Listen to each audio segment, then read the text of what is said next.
বহু দূরের অসীম আকাশ আজ বনরাজে নীলাভ পৃথিবীর শিয়রের কাছে নত হয়ে পড়ল।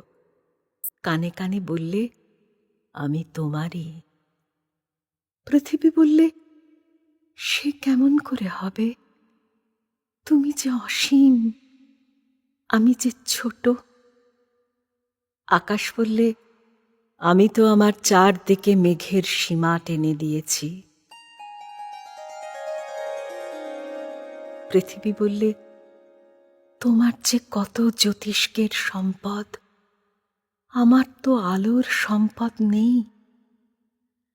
আজ আমি আমার চন্দ্র, সূর্য, তারা সব হারিয়ে ফেলে এসেছি।